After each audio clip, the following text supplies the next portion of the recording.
Hello, everybody. Welcome back to the Boss Rush Podcast, a great place to play games and be better. I am one of your hosts, Corey Dirrig, and alongside me, as always, is the PC muscle race himself, LeRon Dawkins. What's poppin'? Hi, Sorry, LeRon. y'all. I have sleeves on tonight. Sorry, but I am rocking a nice crisp V-neck. Man, look, no sleeves, no Stephanie. We are lacking. We're destitute. It's fine.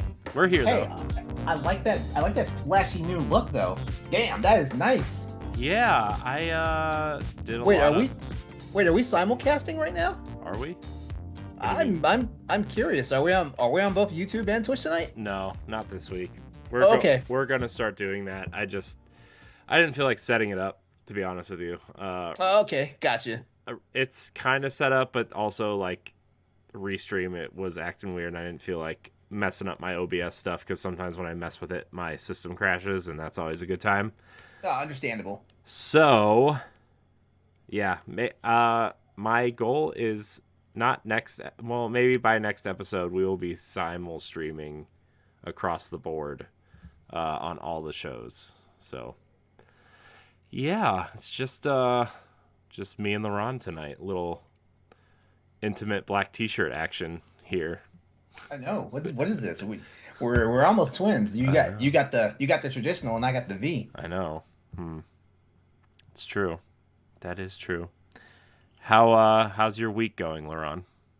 It's been a week. It's been a week. I as you guys know, like my roommate had COVID. He's pretty much recovered. And I keep getting like weird like COVID scares. Is that he's forced me to take either at home tests or actually go get PCRs. Like everything's negative. But I had to go get I went and got another PCR test done earlier this week because you're paranoid. Paranoid, yeah. But I took an at home test and you know how you're supposed to like wait 15 minutes and read the results. Mm-hmm. Well, 15 minutes later, after I did the test, you know, the results showed up negative, and you know, like I had to finish up a few things, you know, and then go on about my business. And then when I came back to throw the test away because I left it on the dining room table. Mm-hmm. I can't throw the test away, and when I went to throw it away, like I caught it in the light of the kitchen, Mm-hmm. and I could see a faint pink line, and I was like, oh shit. Yeah, but you're supposed to check in 15 minutes because after 20 minutes, that line shows up. Okay. Yeah. Okay. Yeah. So, I mean, they very specifically tell you 15 minutes because any amount of time after 15 minutes, like, that line will show up. And at some point, if you checked it now, the line would be, like, probably darker than the baseline. Okay. All right. So I worried myself for no reason. Yeah, you did. You did, LeRon. What are you doing? Yeah. Oh well. Yeah. You know, that's me, you know. Like I don't call myself a mild hypochondriac for nothing. Yeah, it's fine. It's fine. We all are to an extent. So, yeah. No Stephanie tonight. She's getting a well-deserved rest. So, Stephanie, I know you're listening to this. Feel better so you can come back next week. Feel better. We miss you. Yeah. Yeah, this is awkward, me and LeRon talking. It's weird. How's it awkward? I'm just kidding. I'm just messing with you. How's it awkward? If anything, it's just another. It's another night at 1:15 in the morning. Trying to start the After Dark show way too early tonight. Man. Well, LeRon, while we're talking about other people, we have some patrons to shout out. Yes. You can support the Boss Rush Podcast and our other shows by heading over to Patreon, patreon.com/Boss Rush Network, where you can get this show on audio feeds 1 week early, as well as Expansion Pass 1 week early, and Standard Definition 2 weeks early, and After Dark 2 weeks early.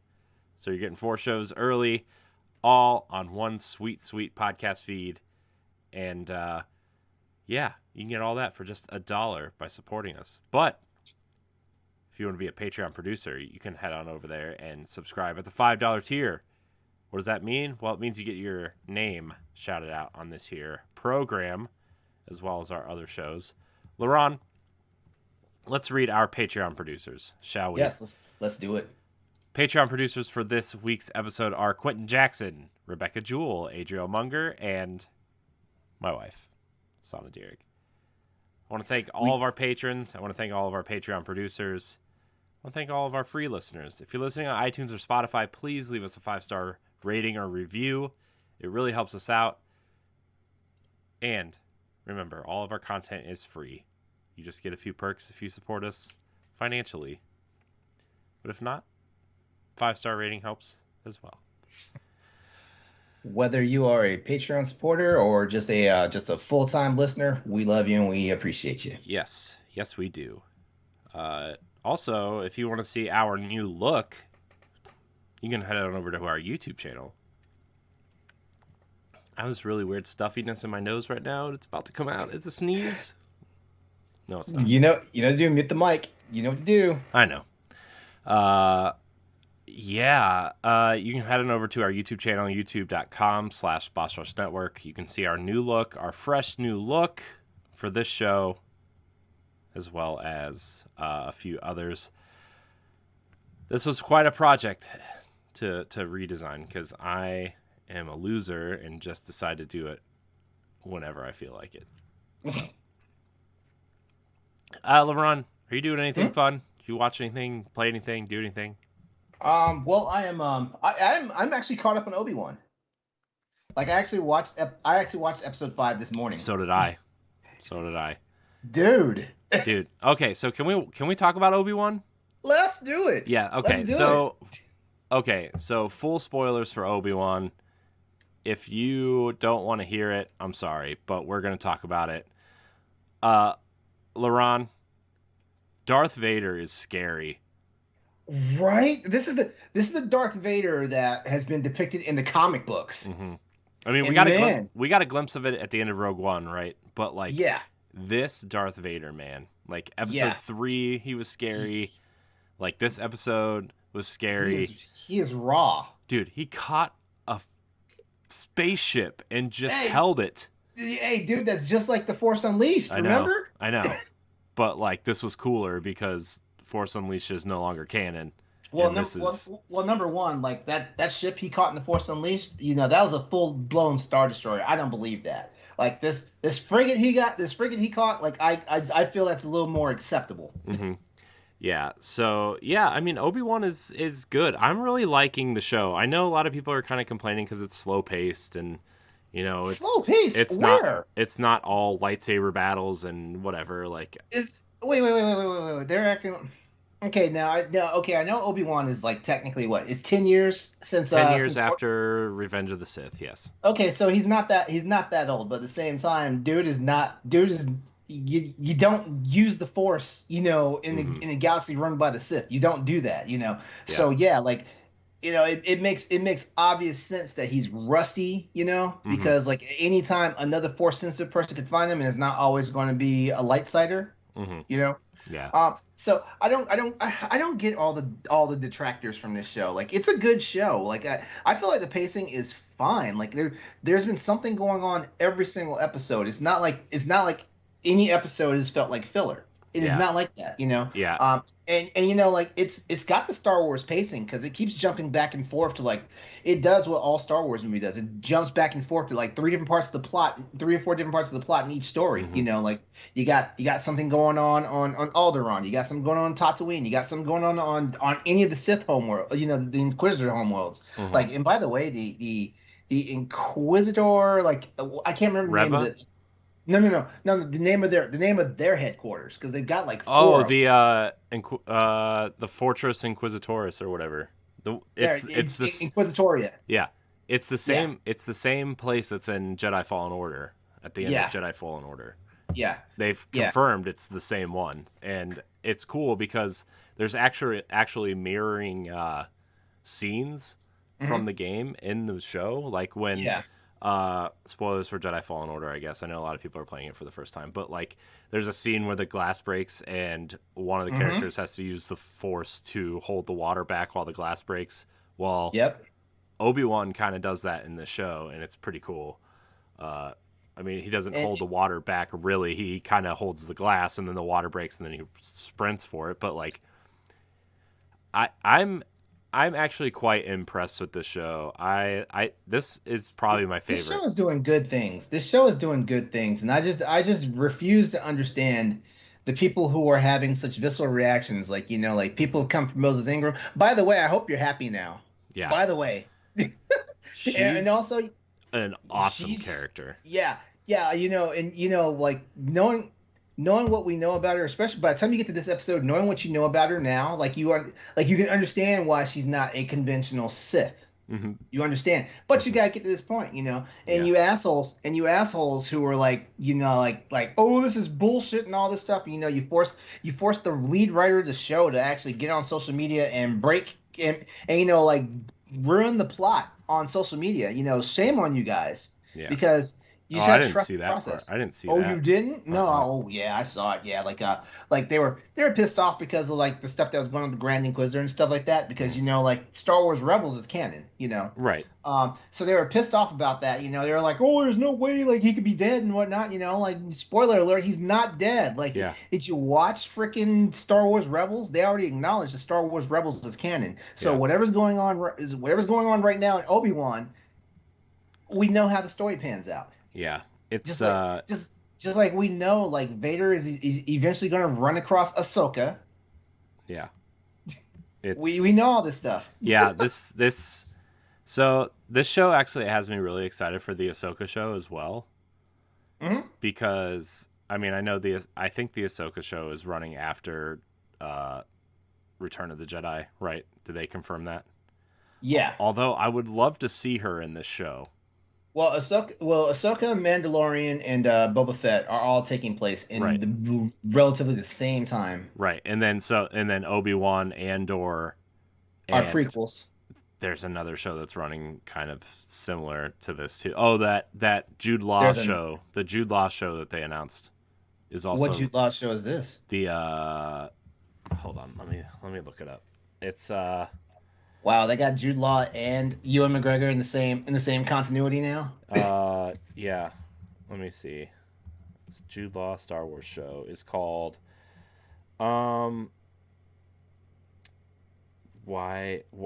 Skeleton Crew, and it's a group of younglings who are about 10 years old who get lost in the Star Wars universe, and he's kind of like the focal point of the show. So. Yeah, I don't know. That seems more like a kid show, but that show's also supposedly running around this time frame as well. But yeah, man, Obi-Wan, like the only part of the show I did not like was the Leia chase scene at the beginning. That's the only scene of the show that I did not like. I would say most of the first half of the first episode were like kind of cheesy, like prequel-y kind of stuff, but like I still like I love Jimmy Smith still going as this character. The girl that's playing young Leia is hilarious. I know, man. It's amazing. She's so good. Yeah, I'm like thoroughly impressed with this girl. Reva's cool. I like that they brought back Edgerton as Joel Edgerton as Owen Lars. Like, this show is doing a lot of great things. The episode that aired today, they showed flashbacks of like circa episode 2 of Obi-Wan. Because Anakin had his little rat tail braid. Well, yeah, but he also had his arm still. Oh, okay. I didn't see any because like I rewound that scene and I was looking. I was like, I don't think he has it covered. So, which was cool. I really liked that flashback. Gosh, dude, Ewan McGregor's like episode 2 mullet is just it's hilariously bad. Yeah. Like it looked like they de-aged Christensen, didn't they? A little bit. I think they de-aged both of them a little bit, to be honest. I mean, not that Christian Hayden looks old or anything, but like... Well, no, he looks older. I mean, he looks older, but he doesn't look old. Like, if you look at him now, he doesn't look old, but he doesn't look like he's 18 or 19 or however old he was when he was filming episode 2. Yeah. But, yeah, I love everything about this show. And Darth Vader is scary. Like when he walked through the town in episode 3 and just kind of just murdered people without. Yo, like man, like it. You know what? The one I feel like these serialized Star Wars episodes, they feel like real space westerns, you know, and that's something the movies could never do. Like, well, they couldn't give it real justice. The movies always focused on the fantasy part of it, you know. You know, man, these feel like these. This feels like, you know, all they had to do was like take away lightsabers, you know, like switch out blasters for freaking, you know, like Colt revolvers and stuff, and it's the Wild West, you know, horses and stuff, you know. I mean, remember, I love the feel of this. Yeah, I mean, remember everybody's favorite character in The Mandalorian season 2 was Timothy Oliphant's character. Yep. Who was literally a cowboy with a red scarf and a blaster.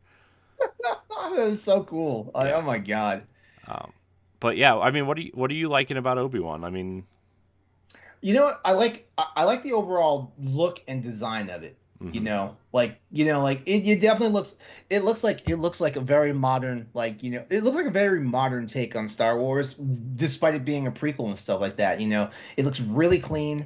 I do like the fact that, you know, it's showing like Obi-Wan is dealing with trauma from Mustafar to freaking, you know, from Mustafar to Coruscant to Tatooine. He's dealing with serious trauma from all the stuff that's happened to him in the 10 years prior and stuff like that, you know, like, and the guy basically, he gave up, you know. Yeah. Well, he gave up, one, because like he didn't want to be killed, he didn't want to be hunted down and murdered, you know. And God, like when he was in the Inquisitor Fortress, man, seeing the tomb of the Jedi, oh my God. Yeah, that was like, that was hardcore. I want to say that's probably one of the most graphic things we've seen in Star Wars. Yeah, it was horrifying. It was like, oh my gosh, that's so scary. Like, just And did you notice the disclaimers they had before you start the episode today, right? Oh yeah, I saw that. Talk about the violence depicted in there, because man, like they actually showed Vader cut down them kids. Yeah. Well, they showed Anakin as the newly molded Vader. Yeah. Yeah, I know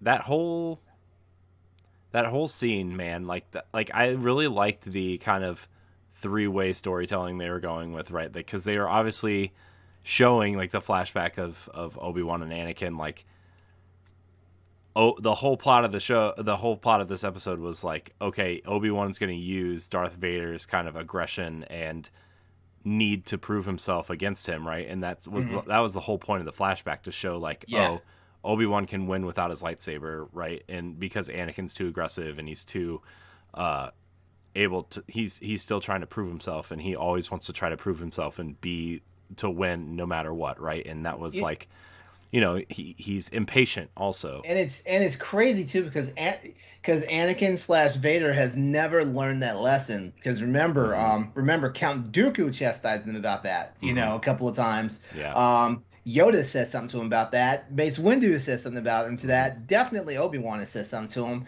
And shit, you probably look deep enough, even the Emperor has said something to him about that shit, you know? Like, yeah, and like it even, I hate to say it. I love the fact. I don't mean to cut you off. I'm sorry.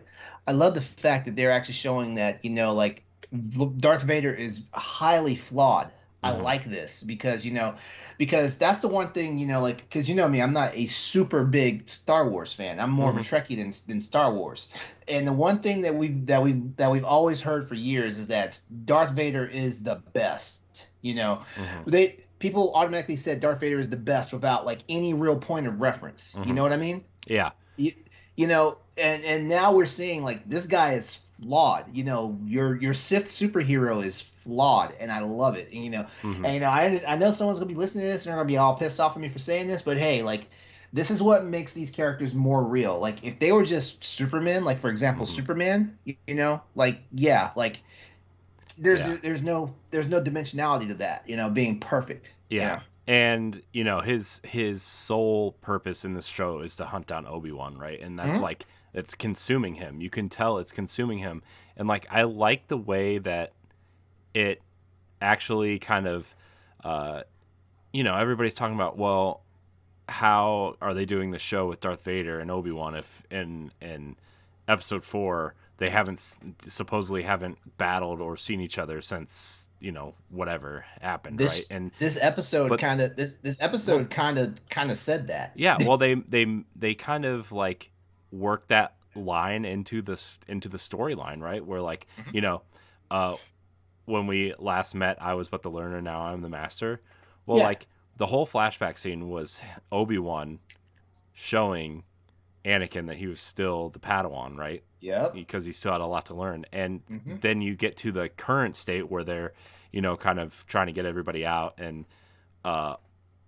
Obi-Wan is like, he tricks Vader and he's still learning, right? And Yep. like that's where that line kind of comes in. And I really kind of like how they did that. It didn't feel forced. It didn't feel like it was just like, and I know a lot of people probably won't even notice that at first, right? But it They was won't because go ahead. I was just saying no, they won't because they're going to be too blinded by the fact that like they're going to be too blinded by the fact that they're trying to get their fanboy moment out of it. Mm-hmm. Yeah, and then when Vader realizes he's defeated, and like Reva walks up behind him and tries to like stab him. I was like, girl, you picked the wrong time. Dude, it was so cool. Then there's so many flashbacks from Attack of the Clones in there, right? Where like, well, first of all, he starts fighting Reva. He's like, he blocks her lightsaber.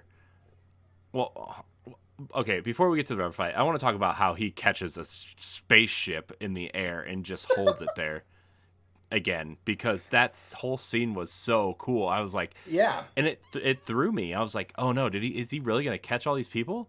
And then like, I was watching it in bed this morning, so like when he caught that starship, I sat up. Yeah, that was so cool because like, again in episode 4 he says, the power to blow up a planet is no match for the power of the Force, and you're like, oh, okay, whatever, like you're gonna blow up a planet. But like when you see certain scenes, like things that happen in Rogue One and things that happen in the show, and when he catches a starship taking off, you totally believe he could like, oh boy, he could like probably do some damage. He's gonna wreck some shit. Yeah, he's gonna.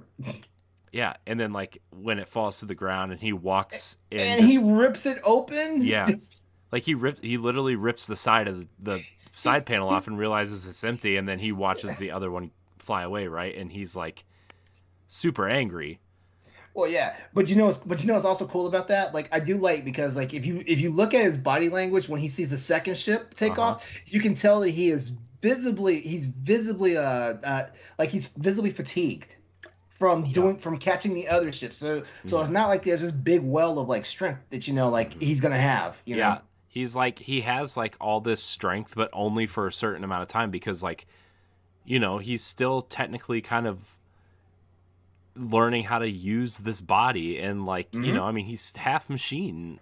He's when they're putting together his path to the Force is muddied because he's not a whole individual anymore. Yeah, and he just it's amazing to watch. But then like he blocks Reva's lightsaber when she sneaks up on him, and like the first like half of the fight, he's just literally fighting her with the Force and not even using a lightsaber.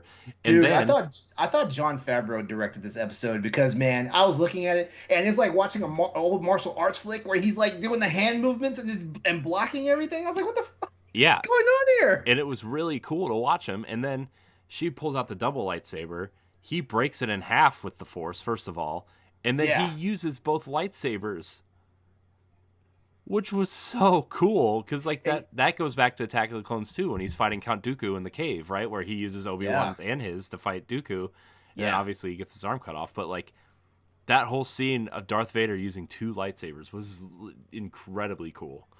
Now I feel like him and the OG Grand Inquisitor, I feel like Vader and the OG Grand Inquisitor made a mistake when dealing with her, because they needed to vanquish her. Like I think. My thinking is like she probably wants to plot some revenge, but at this point she probably should think just to lay low. Yeah, I think that she is. I think that Vader left her alive for a reason, because like even though he's very impatient and very, you know, aggressive, he does still do things with a purpose, right? And everything is still thought out. So I think that he is she's alive, and she is going to somehow, I don't know, because the rumor is she's getting her own spinoff show, which is gonna piss those haters off even more. But I'm here for it, because I mean, like, because here's the thing about it, like you know, the Inquisitors was something brand new that was brought up for Star Wars Rebels, and then it got expanded to Fallen Order.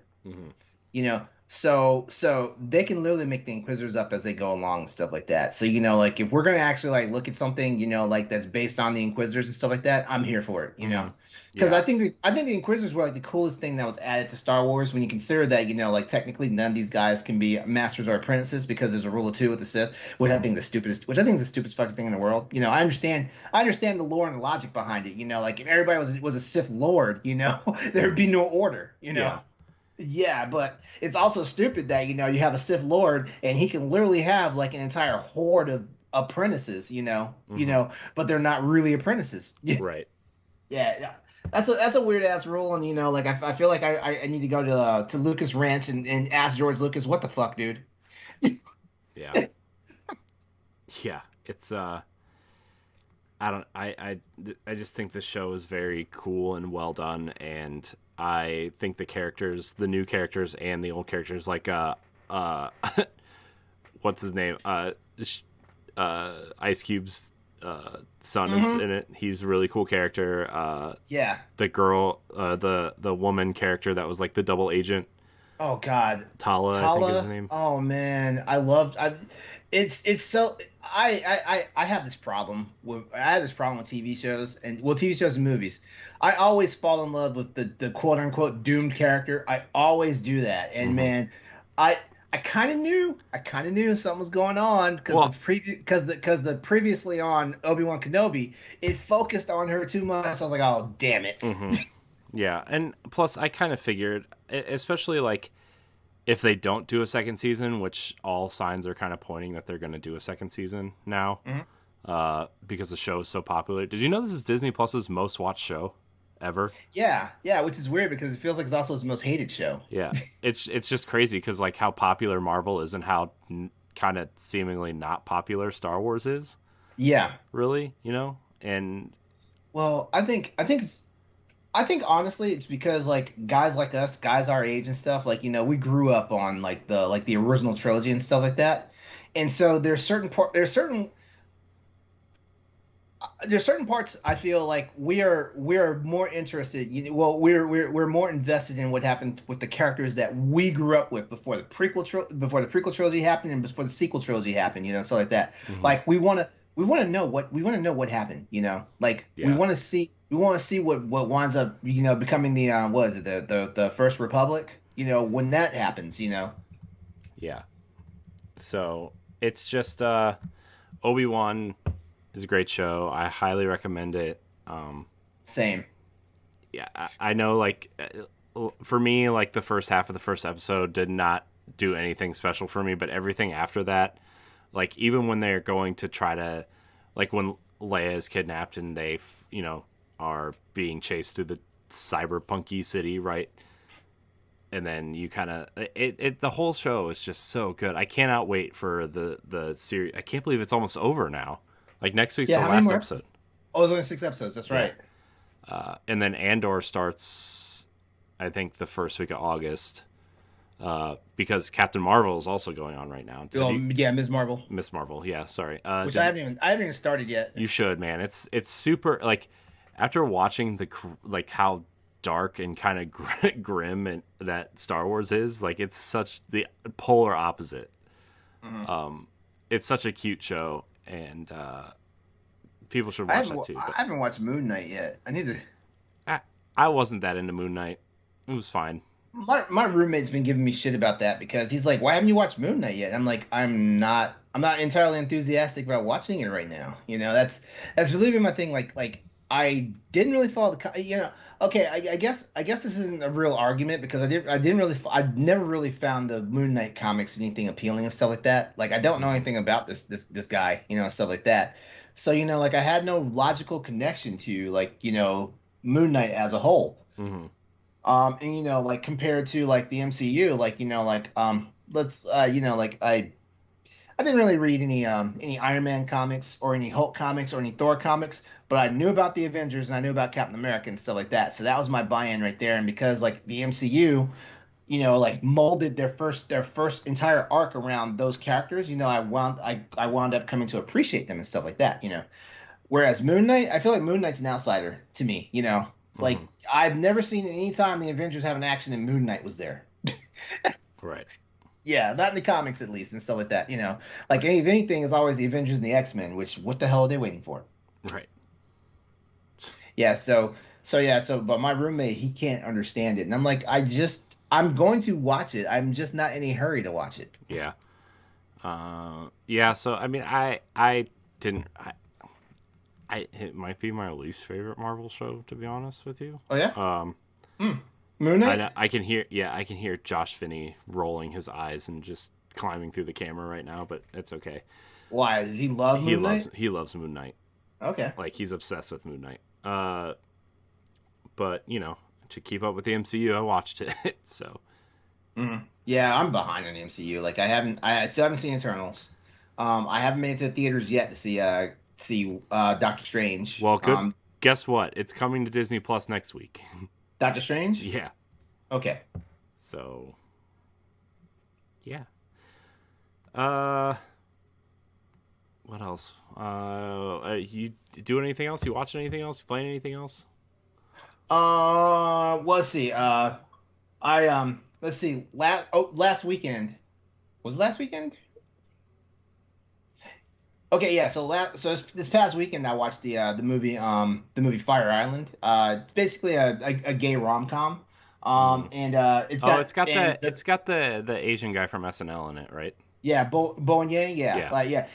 yeah. It's well the leads in it are Asians. And it's actually pretty cool. Like I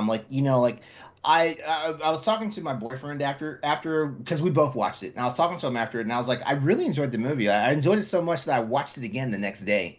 Hmm. And it's funny because like this is kind of like the gay version of Mean Girls. You know.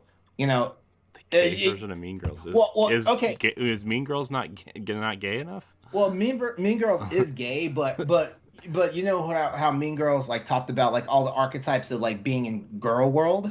Right. Yeah, like this movie does a really good job of talking about the archetypes of gay world. There's still some things they missed because they didn't have bisexual people in there. I was like, what? No bi visibility? What the fuck's wrong with y'all? Gay only, and LeRon. I know, like yeah, like, but no, like it was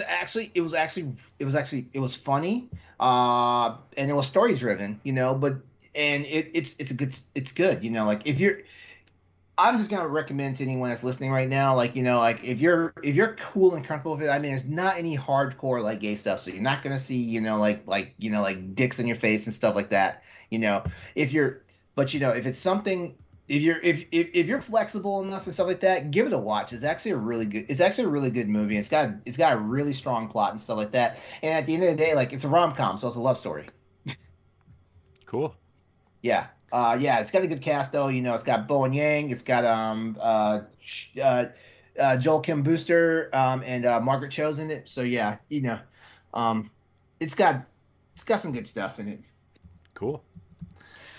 And then that's about the most because I mean I'm just on my usual grind of my other weekly stuff. So Star Trek Strange New Worlds, of course, which what's happening in shows. Star Trek Strange New Worlds, LeRon? Okay, well, for anyone that's Pretend not I know what you're talking about. okay, all right, well, No Kirk, I hear. Yeah, no Kirk. It's actually a prequel. It's It's the actually a guy. prequel. It's pre-Kirk.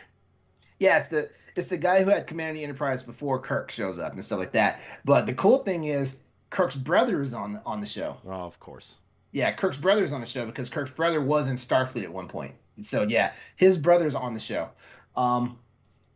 And And basically, so yeah, it follows Christopher Pike and Spock and the first officer that we ever learned about in Star Trek, which is a woman played by Rebecca Romaine, and basically like they just do it's supposed to be not serialized. They're doing episodic stories that are self-contained stories and stuff.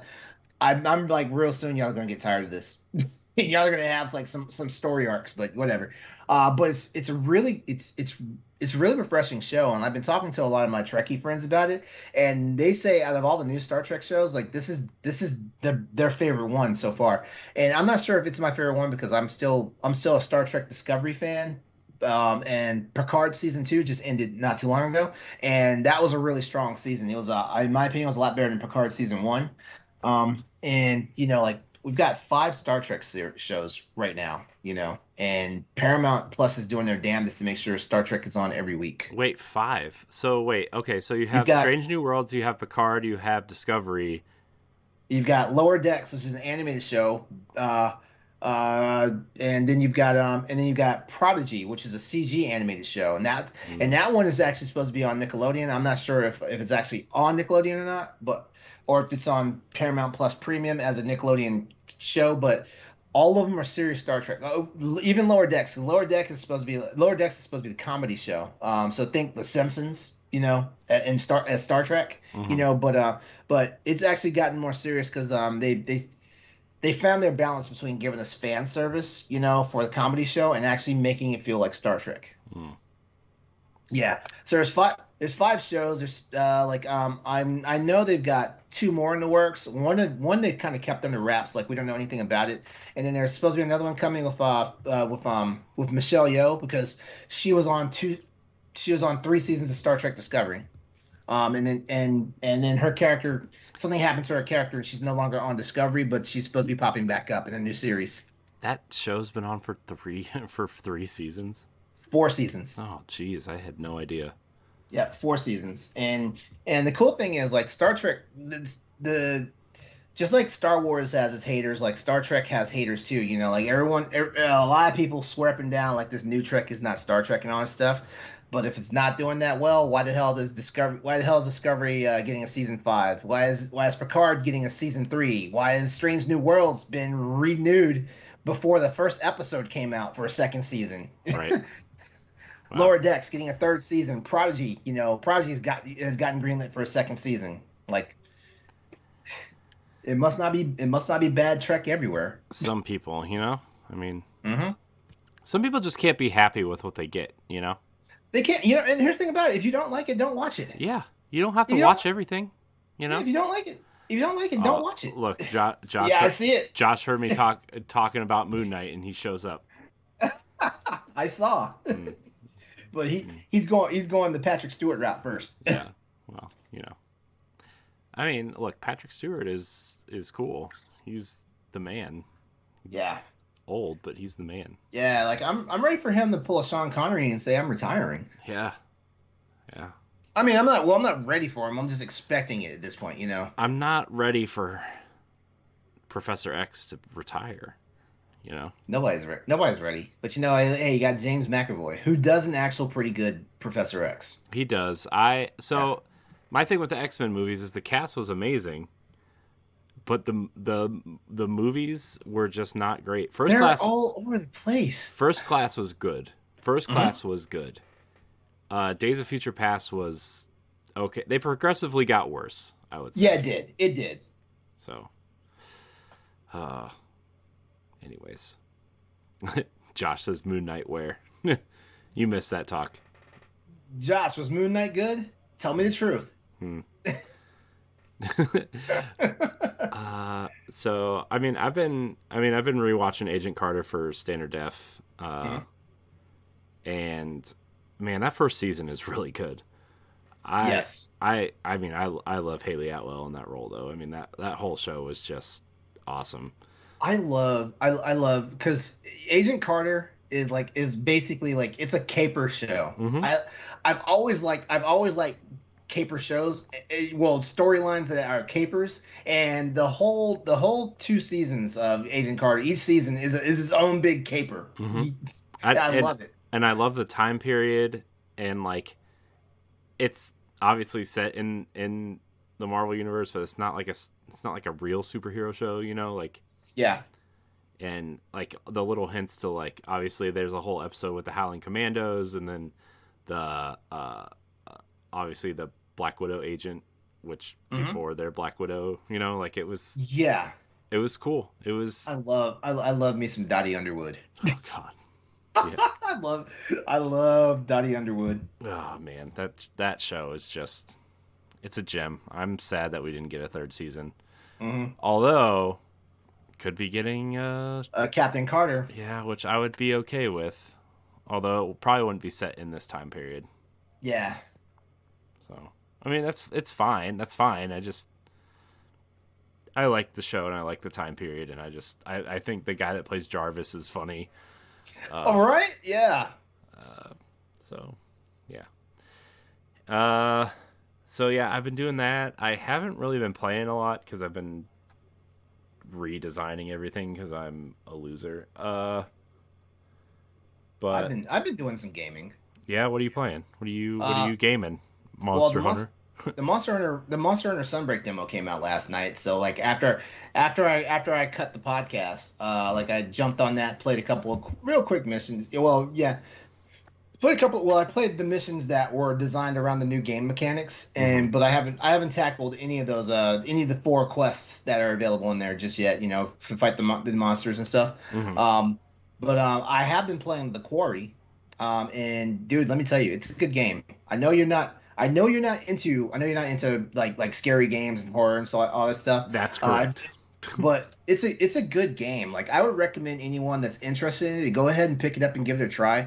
It's number one, like the vocal cast is fucking crazy. You got Lance Henriksen, Ariel Winter, Justice Smith is in, Evan Evagora, like David Arquette. Like man, the voice talent alone is like man, like I understand why this is a $60 game, because like I feel somewhere it really should have been a $40 game.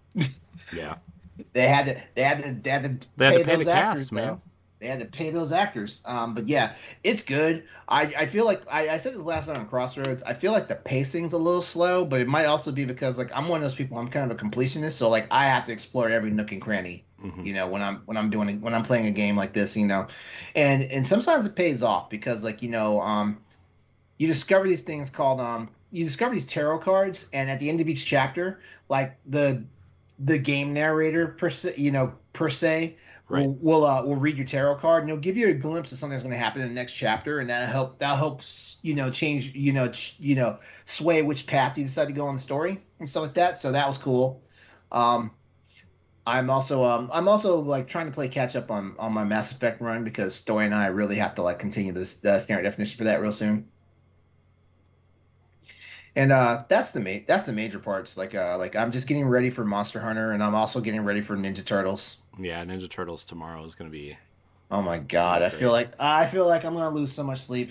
Yeah, I mean, I probably won't get to play it until Friday, to be honest, because I'm just trying to catch up on some stuff. But I'm super excited for Ninja Turtles, and yeah, I mean 6-player co-op, that's super cool. The Casey Jones reveal at Summer Game Fest was like the best ever. So yeah, I'm excited for Turtles. What have I been playing? I really haven't been playing anything. I haven't even played Destiny in like 2 weeks. So oh man, yeah, I'm not. Man, who are you? What have you done to my Corey? I'm just a busy man, LeRon. Trying to. Oh, I hear you. Just trying to make dreams come true. Whatever that means at this point. Oh man. So, yeah. I know the last couple days we've talked about on separate occasions the like Summer Game Fest and the Xbox Bethesda Showcase and everything else that kind of happened in the last couple weeks in terms of showcases and stuff. Or yeah, let's talk about some of this stuff. I know you're probably excited for Callisto Protocol. What did you think about yeah. that kind of reveal? I want to talk about that first. Okay. All right. Well, as we know, like when they announced it with that teaser trailer last year, I was like, you already know, like this is in my library before it's even out. Right. um, yeah, but this gameplay trailer that was revealed that came out last week. Wow. I mean, It was it's brutal. yeah, it's brutal. It's what we expect from like the creators of the Dead Space trilogy. Right. Well, not even the Dead Space trilogy, the Dead Space universe is what we expected. Man, the kills. One of the things I remember doing when I was playing Dead Space was looking, allowing myself to get killed just to see how gruesome they are. And man, like in that at the end of the trailer where that thing bit that guy's face off, I was like, oh my god. Yeah, it was gross. That was pretty gross. I'm not gonna lie to you. Yeah, but it's got all the stylings of Dead Space, which I love, I mean, I think some. even down to like the collar being the health bar. Yeah, yeah, yeah. I mean, and there's some people out there that didn't get the connection that this is from the same team that did Dead Space because they're like, oh, this must be a ripoff of Dead Space. I'm like, no, it's not a ripoff of Dead Space. It's what Dead Space could have become, if EA hadn't stepped in it. Mm-hmm. Yeah. And then I'm glad it's coming out before the Dead Space remake too. I know that, but that puts me in a bind because like this game comes out in December and Dead Space remake comes out in January, which means I can't mess around. Yeah, but this game can't be that long, It right? can't be that long, but I also know even though well I'm not gonna say I love survival horror games. Like I used to be a big survival horror person, and then I kind of like got out of it because like Resident Evil and games of that ilk just got stale for me at a certain point. Like there was no more excitement to be had. And Dead Space was the game that brought me back into survival horror. But then I pick and choose like when I'm gonna, what survival horror games I'm playing. So like right now I'm playing The Quarry. Like that's the first scary game I've actually thought about playing since Alien Isolation. You know, Mm. and so yeah, so I'm one of those people that at this point I kind of take my time playing these games. So, like whereas like I ate Dead Space up the first time I played in like a week, the Callisto Protocol, I'm probably going to be a little bit slower because I also hate dying in these games. I only like dying in these games. I'm trying to see the cinematics for how you can die. But beyond that, like when I'm actually trying to play the game and stuff, I hate dying. So like if I'm progressing and I get like murked, I'm probably gonna put it down for the night. Right.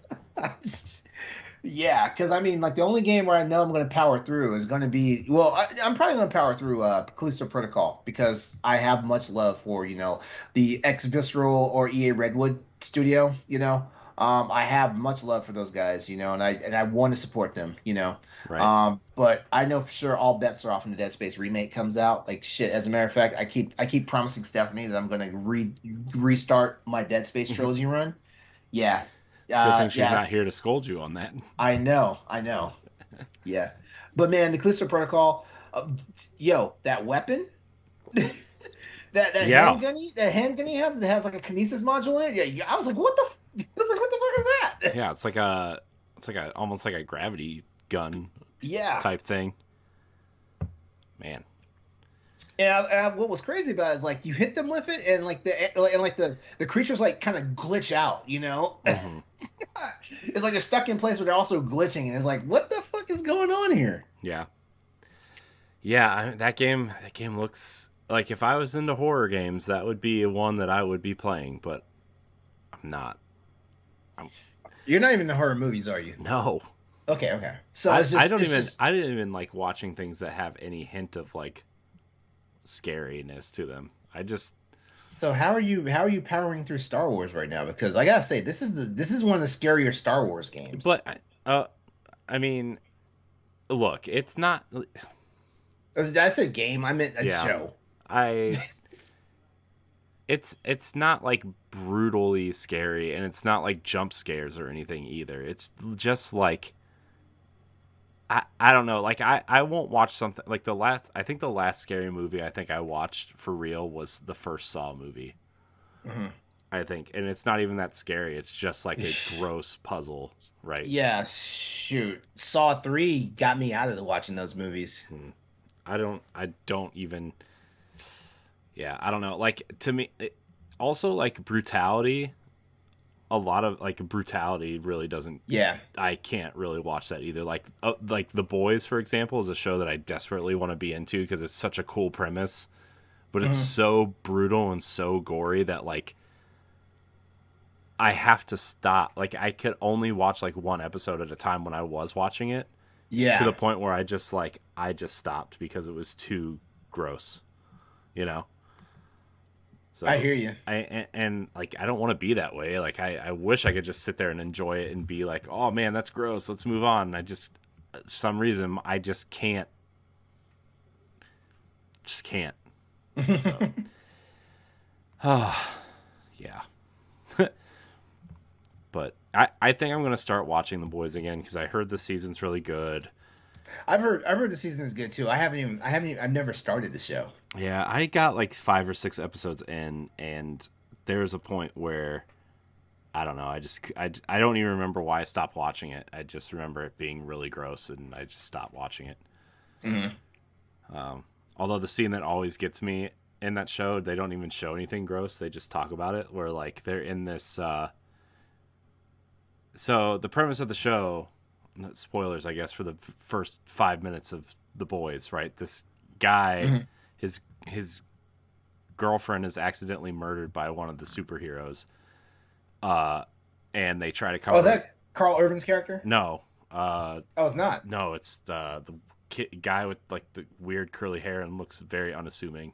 Like he's like the main character of the show besides Carl Urban. Okay. And like Carl Urban convinces him to go to this like it's like it's similar to like what veterans go to when they come back from war, like a support group type thing. And the scene that gets me is when they're sitting in there and the guy's talking about how he was dating a superhero that like she was like Iceman from X-Men, and they were having sex and she froze and snapped his dick off. And like, whoa. And I was like, I that scene just in my head is like, that's, I don't know why that affects my brain so bad, but like that. And I think I watched one episode after that and I stopped watching. But for some reason, out of all the gore and all the gross things that happen in the show, that's the scene that got me. Hard. That's hardcore, though. Yeah. So,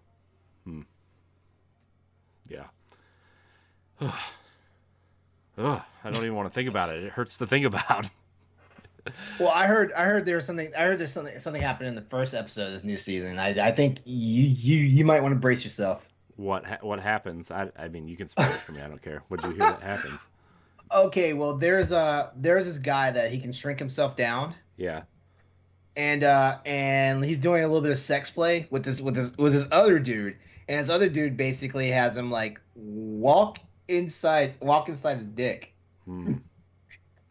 And basically basically he wants him to get far enough to tickle his prostate. While the guy's inside of him, he sneezes. And when he sneezes, it causes him to lose focus on his power. And he goes back to his normal state, like his tall self. And he explodes the guy from the inside. And the only reason why I even know about this scene, number one, it was being talked about, but it was being talked about, and I didn't have that much context to know it was The Boys. But then someone decided to share a clip of it, and so like I just happened to be like I was like, what is this? And I was like, what is this? What the hell is going on? Like, oh my god! Gross. Right? Yeah. So now I know that's happening, and the crazy part is like, okay, I'm intrigued enough now that I think I want to watch it. Yeah, it's something's wrong with me. I guess I like this kind of body horror when it's meant to be funny. Yeah, I mean, It's yeah. kind of I kind of understand why people love the Evil Dead movies. It's body horror, but it's meant to be funny or satire. Yeah. Yeah. Like what was that movie? I What mean, was the movie with even in Obi-Wan and like I want to say probably the first episode, like when they're looking for him in the town, yeah, and like Reva just straight up cuts that lady's hand off for like right? just out of nowhere. Like even that, I was like, ooh. I was like, man, number one. It was so unprovoked. Yeah.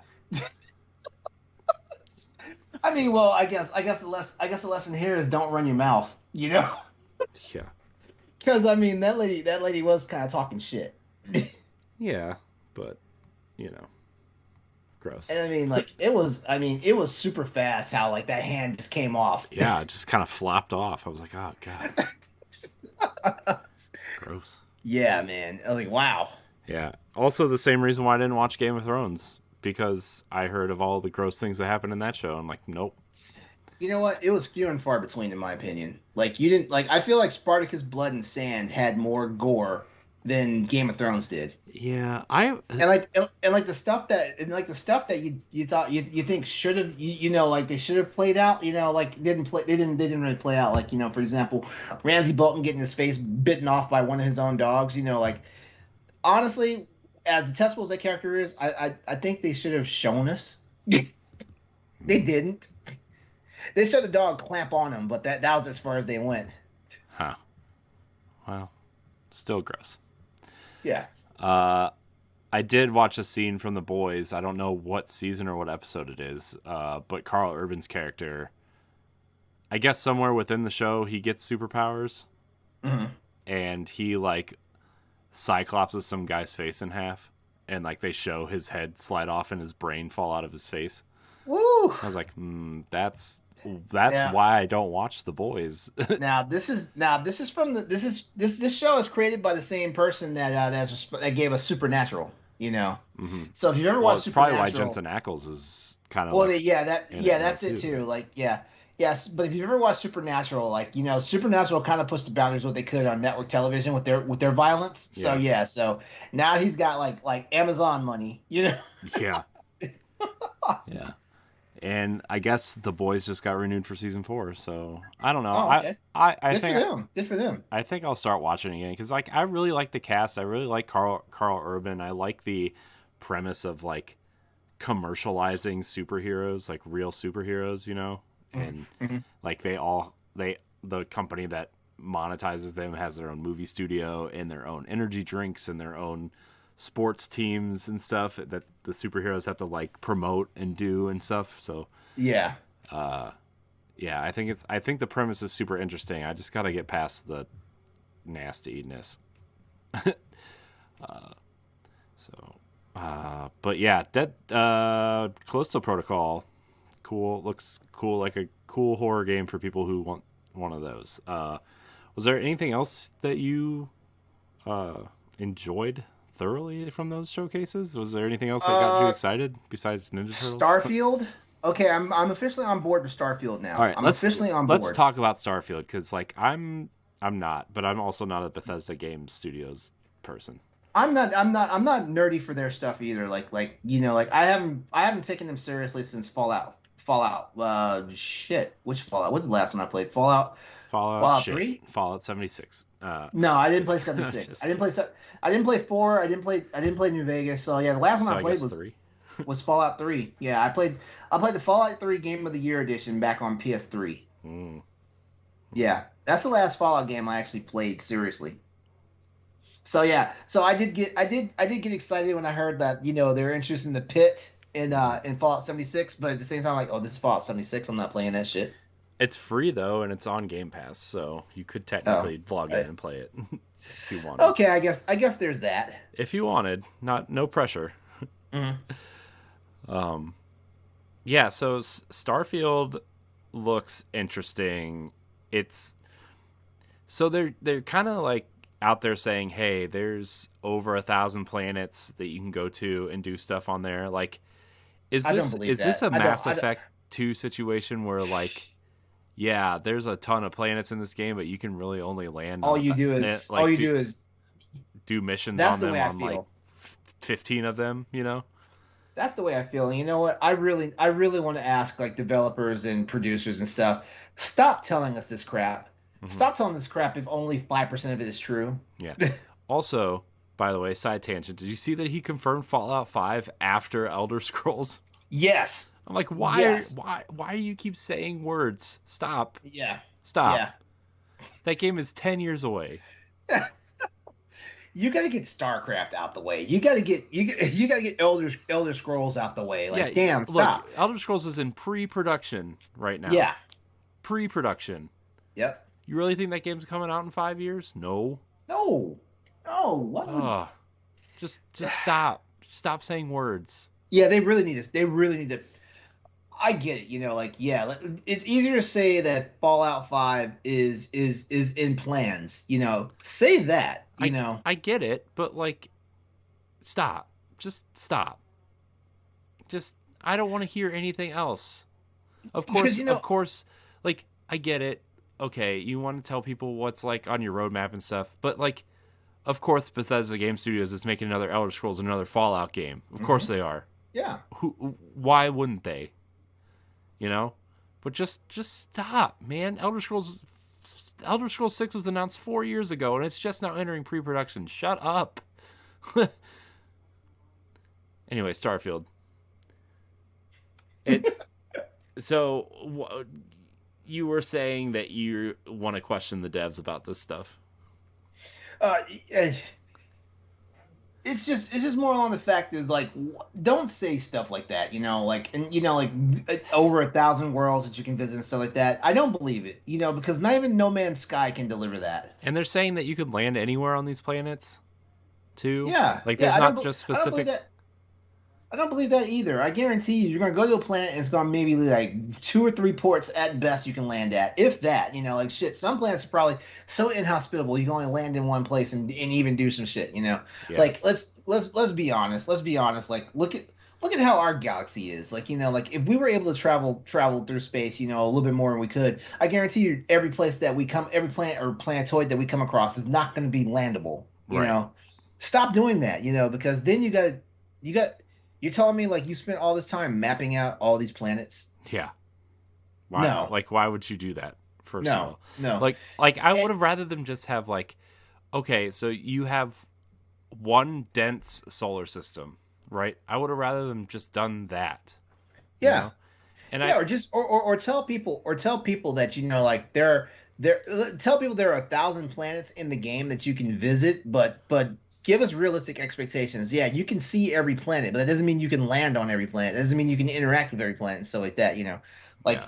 just say, hey, we have a dense galaxy. It's filled with planets and stars and all this stuff. Like don't. Because somewhere out there, someone is taking it really seriously, and they're like, "Oh, I'm going to land on every single planet. I'm going to get every achievement." And you're going to be like, "Yeah, you're going to play the game for 700 hours." Gosh, people are just, yeah. It's- I look. Just I like think. I think. oh. I actually think that having that many planets is going to make the game functionally worse. Yes. Yeah. And not that. Not that Bethesda Game Studios games are particularly polished in a lot of ways. When you have a game that's too wide open, like there's just more room for bugs. Yeah.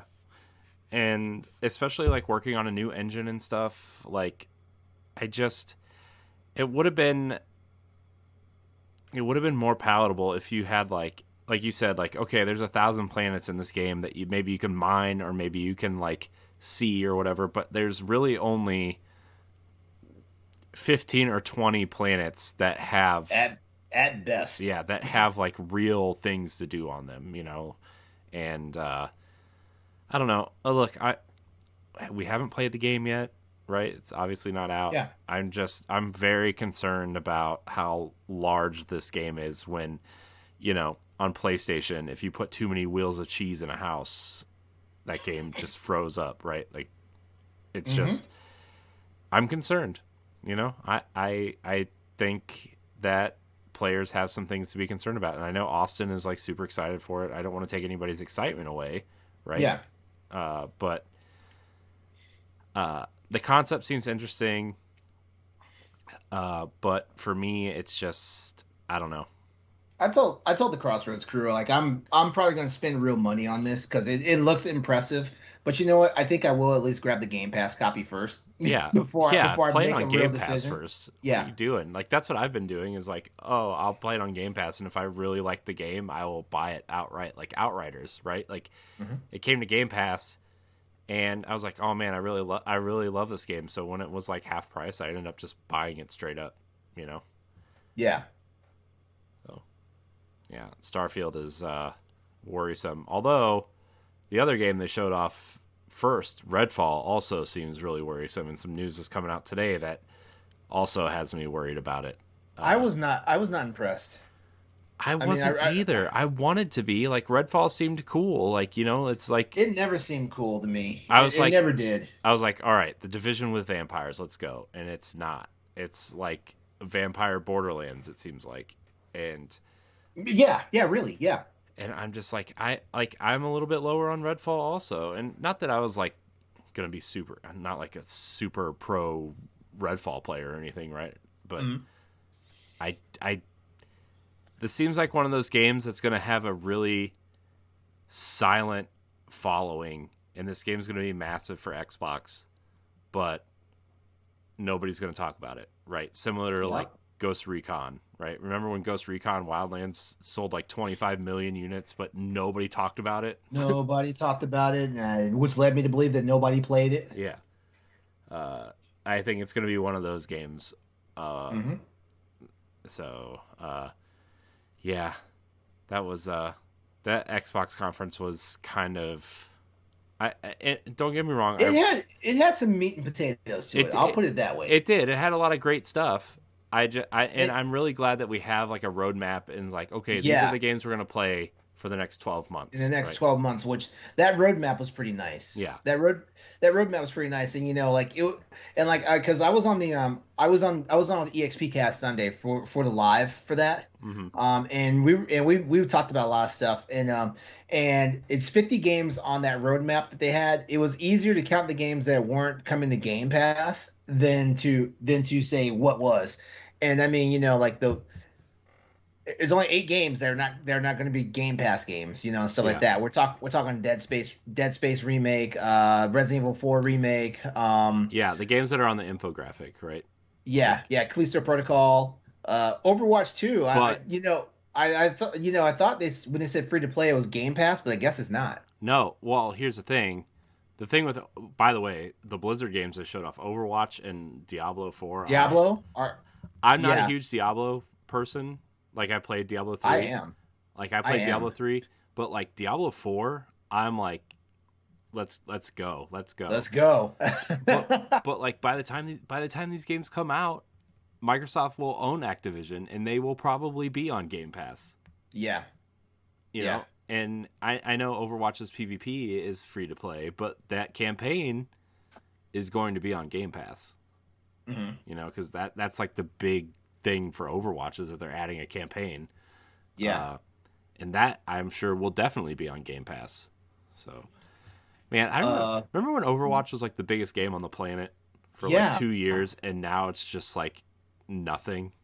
It Yeah, feels like like what happened? Was it just the internal strife at the developer studio? Is that what no. What happened was like they started focusing the game more towards esports and really balancing it towards competitive play because of the Overwatch League, and they really needed to Mhm. balance the game and towards that competitive play.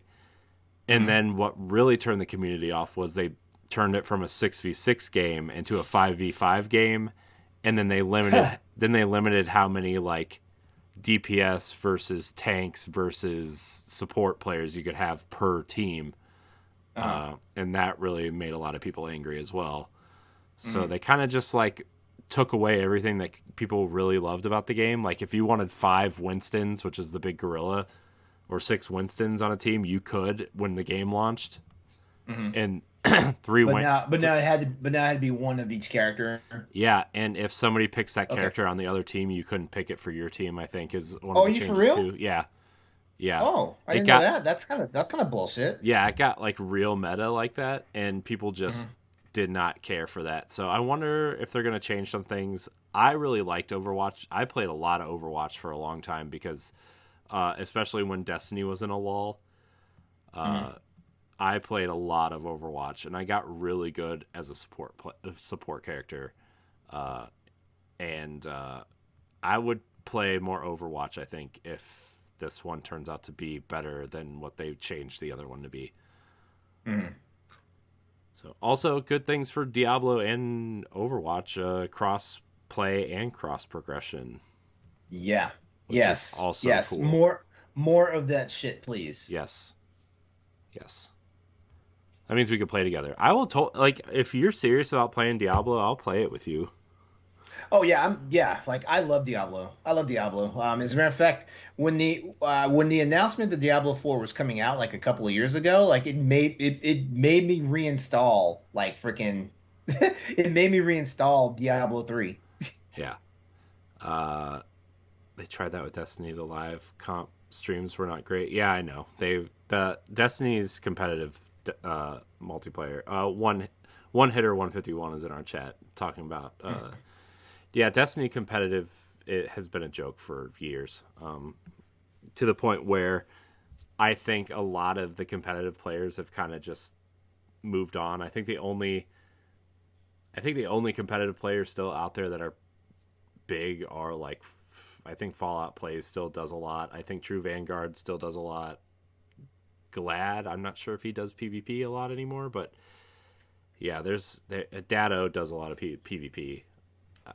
So there's players still out there that talk about PvP, but Destiny is not a PvP game anymore. It is a PvE game that has a PvP component, and yeah, these I hate when they try to balance things so much that it just ruins the game.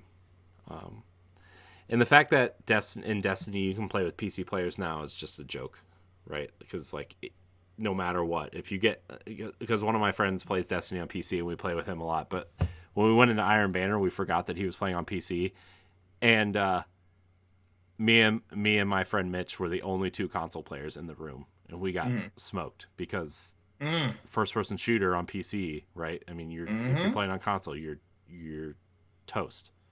Yep.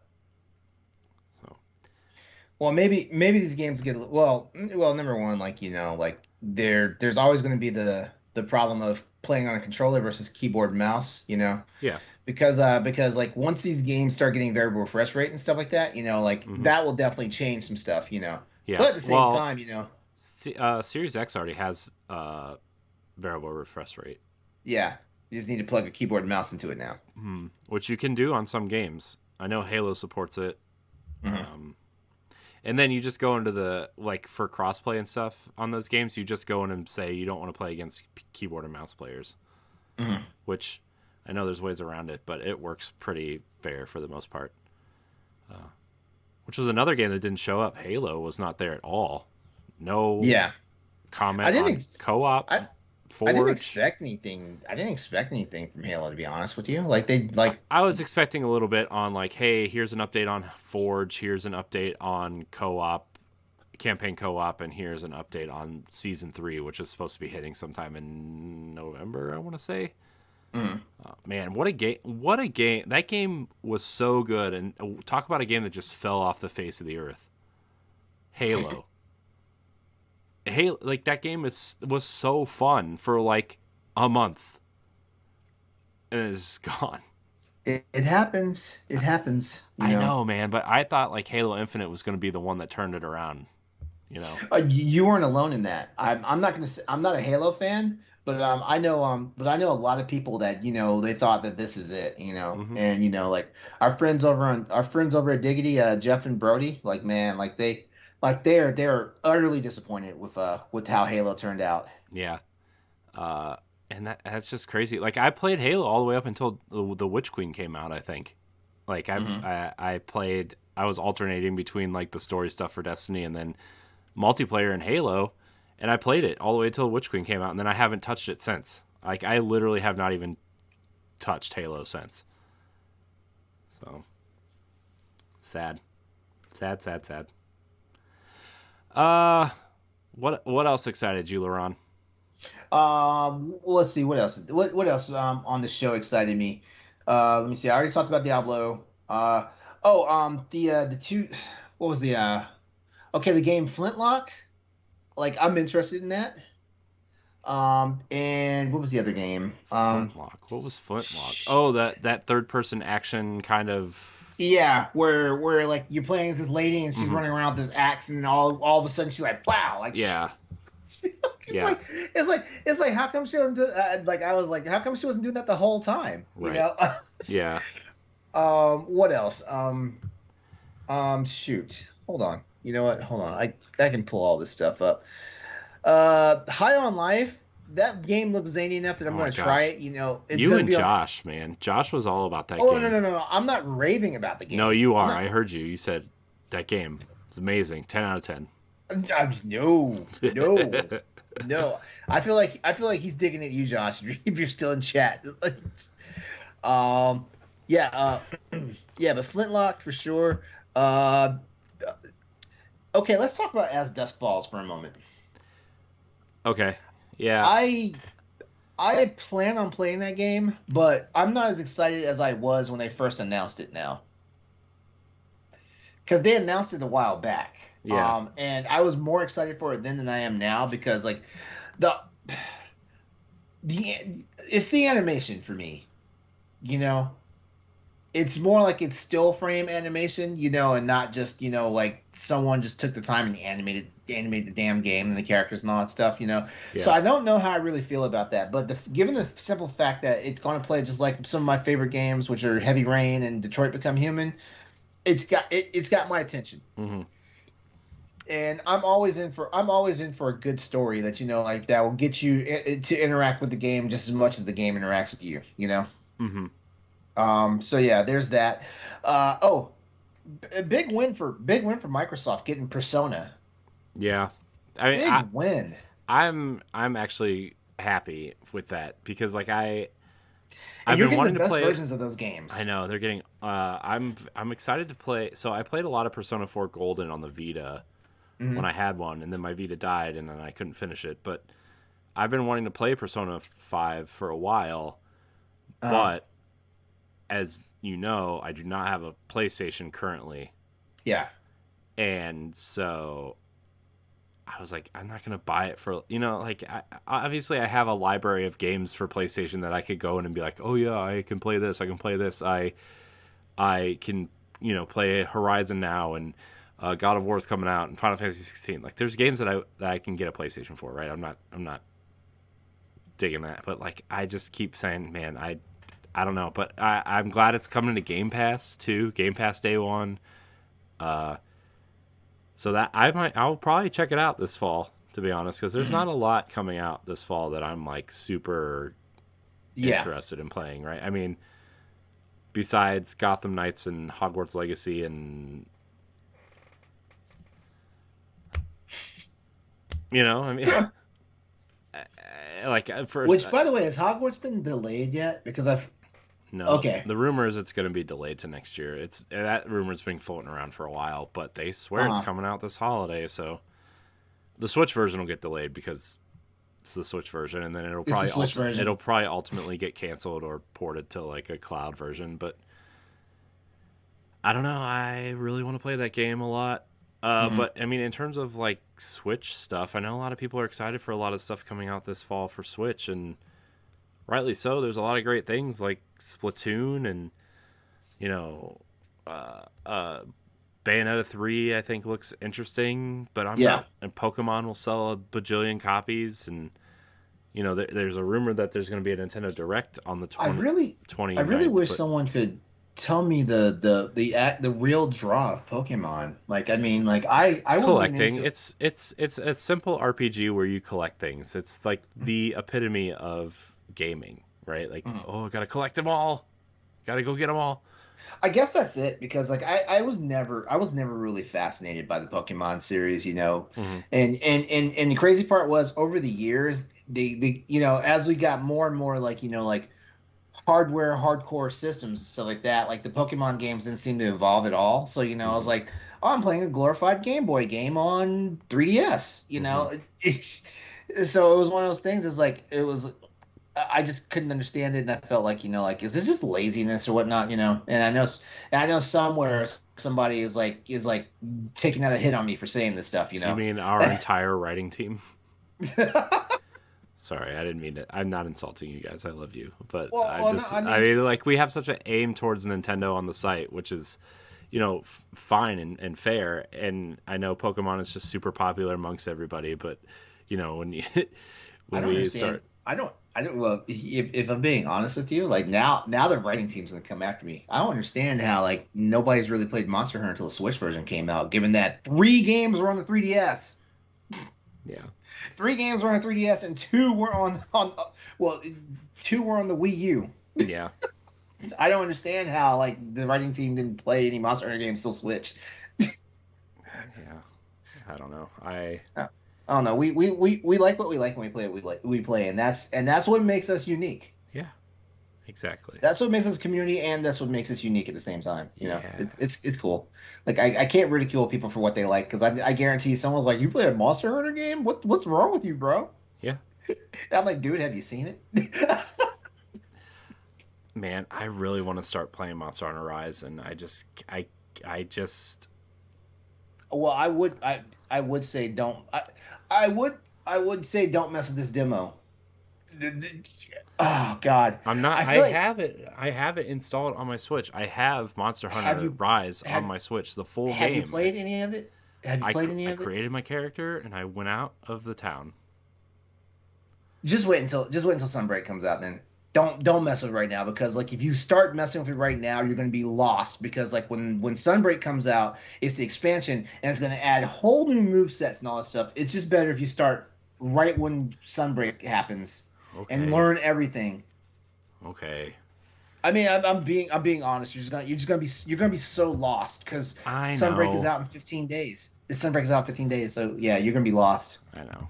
And I already said. I think I said was it last night? No, yeah. Well, actually, Ed was helping me test out some things, because if you guys didn't know, like Crossroads debuted an episode on live on YouTube and not Twitch as normal. YouTube. What? Yeah. Like it was my first time actually doing a live podcast, on YouTube, but the plan is like eventually Crossroads is going to transition to YouTube. We're going to get there by episode 100. So like for now we're doing a staggered thing where like a couple of episodes happen on Twitch, then one episode happens on YouTube, then a couple more on Twitch and whatnot, and this gives me time to learn like everything I need to know about straight up streaming on YouTube, because like it's a little bit of a process versus OBS. But yeah, so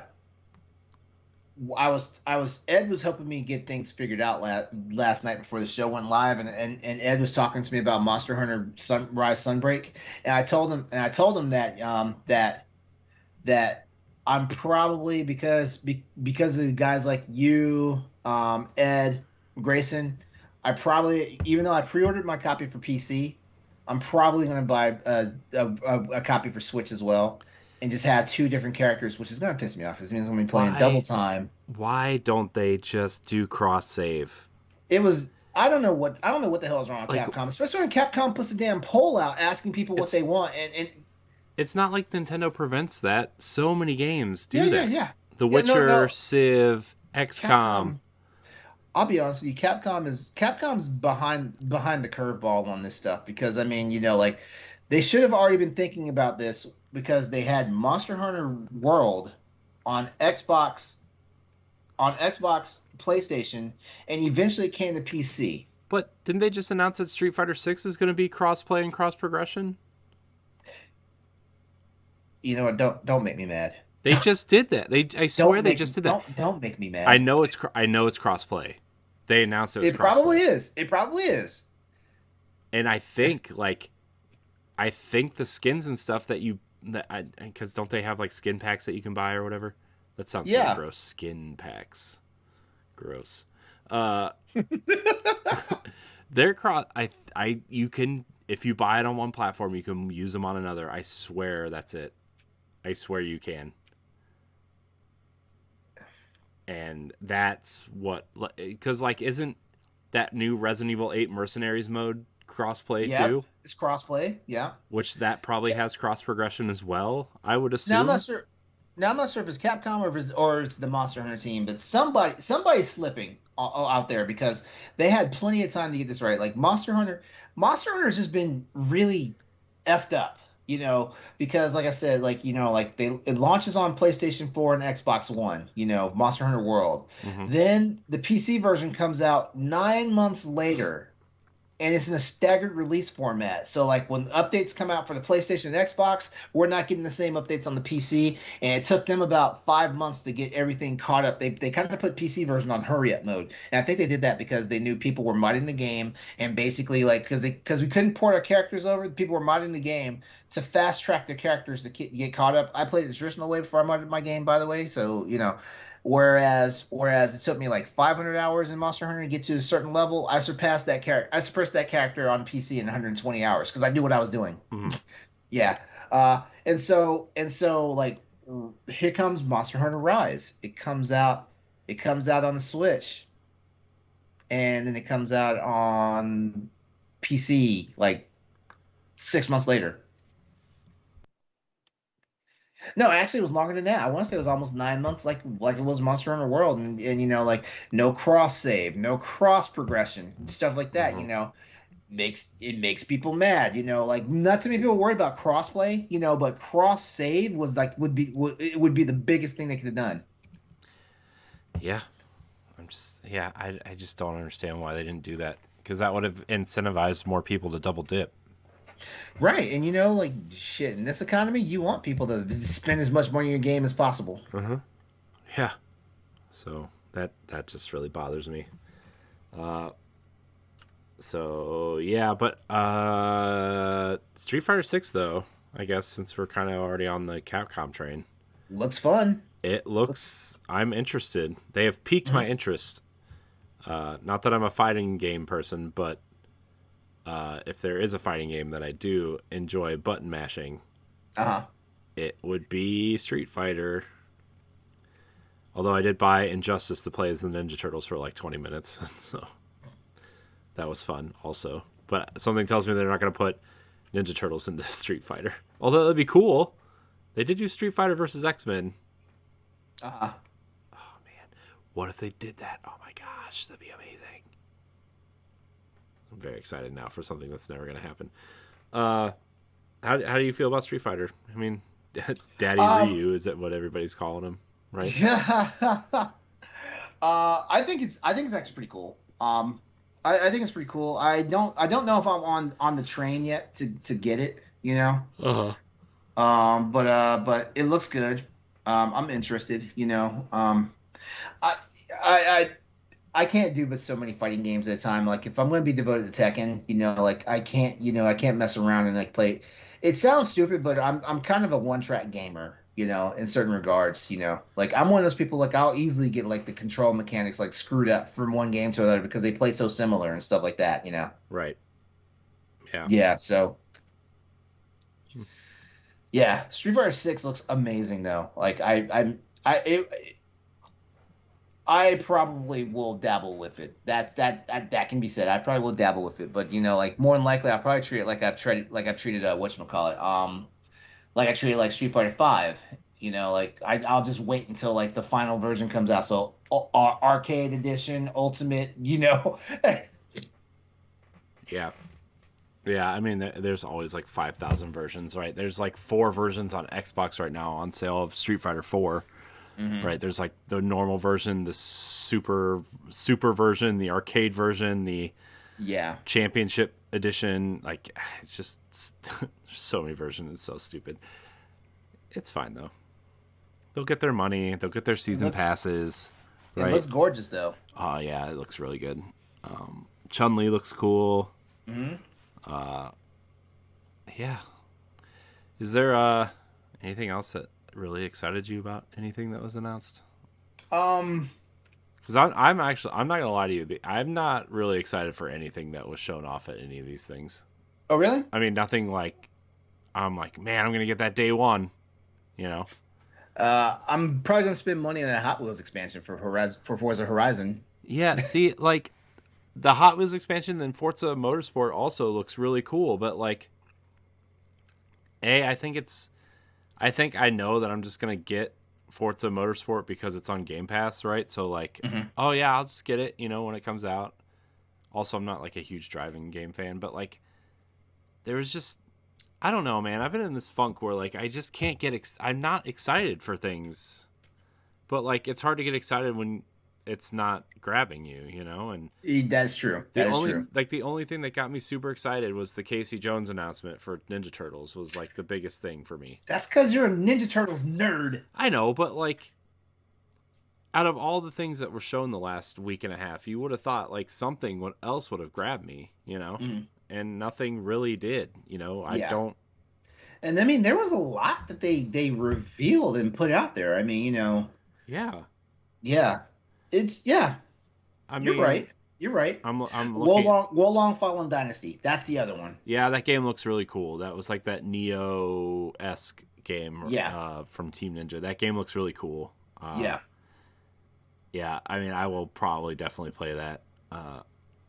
But like, I don't know. Like Diablo 4, I think was the thing that got me the most excited.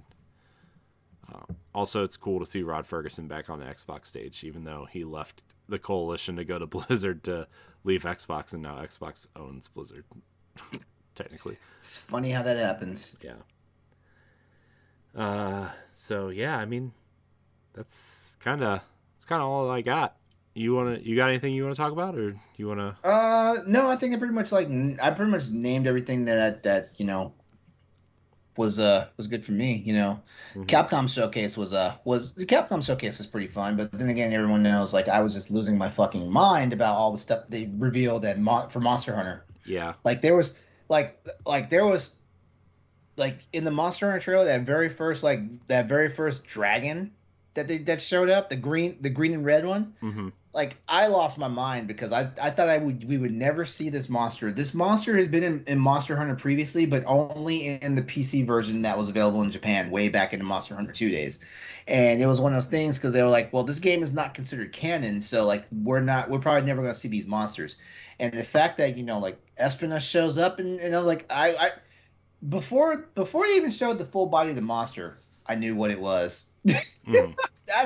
That's just how much like at one point like because Capcom used to have this portal. They used to call it the Monster Hunter portal, where basically like how Destiny has a portal, right? Mm-hmm. Yeah, same thing where you go all the various region sites and stuff like that and see different things. Like I would go to the Monster Hunter Frontier site and just download all the artwork and stuff, and it would wind up being like like backgrounds, like backgrounds for my desktop and stuff like that. Mm-hmm. And Espinas was one of them. So like I said, like when I saw just the faintest like hint of like green and red, I was like, ooh, that's Espinas. That's Espinas. But man, the reveals were insane for Monster Hunter World Sunbreak. And I just tell my friends, I was like, I tell friends who used to play Monster Hunter, but they don't play Monster Hunter anymore. I'm like, this is an exciting time to play Monster Hunter now. Like, World, like, basically changed the game. Yeah, I see World on sale on Xbox like every other week. I'm like, I want to, but I feel like I should just wait for Monster Hunter 6 at this point. Yeah, but if you wake me up one day and say, hey, I just got Monster Hunter World, I will jump on that and play that. Yeah, but I would have played it on Xbox, and you had to play it on cross play. Yeah, you had to play it on PC because I don't have an Xbox. Yeah. So, anyways, yeah. Well, I think we're gonna wrap it there. Yeah, that was a good show. Good show. Yeah, this is a good show.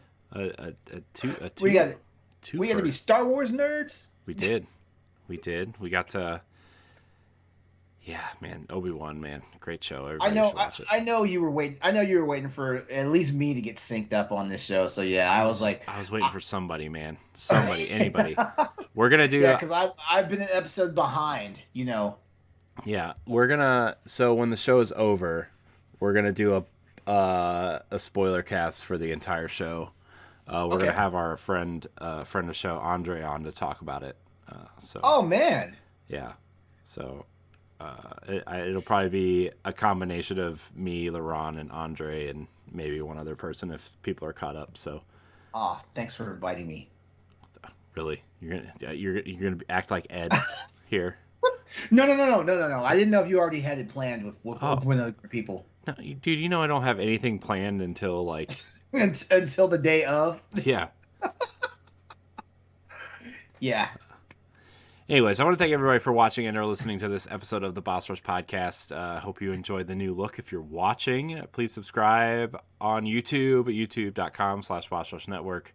If you listen on iTunes or Spotify, please leave us a 5-star rating or review. If you support us on Patreon, thank you. If you don't, head on over to patreon.com/Boss Rush Network. And for $1, you get a bunch of shows early. LeRon, again, thank you for your time tonight. As always, Where can we find you? Just look for me everywhere at Exodus803, EXODUS 803. So social media, Twitch and YouTube, PlayStation Network, Steam ID. You can find me there. Tuesday nights on either my YouTube channel or my Twitch channel at 8 p.m. You can find the Crossroads Podcast, where we talk about PlayStation, Xbox, and PC gaming, and a ton of other stuff in between. And also, you already know I'm here for the Boss Rush Podcast, but there's also that wonderful show After Dark, and I'm on various iterations of Standard Definition. That is true. That is true. We're about to do a 2-man After Dark. Anyways, Thank God this one's not live. Oh God. You can find me at IamCoreyHC on Twitter and Instagram. You can also find me on Nintendo Power Block, Standard Definition, and a plethora of other content here on the Boss Rush Network. Remember to like, subscribe, share, rate, and review wherever you listen. Thank you so much for watching. Until next time, we love you. Goodbye. Have a good one.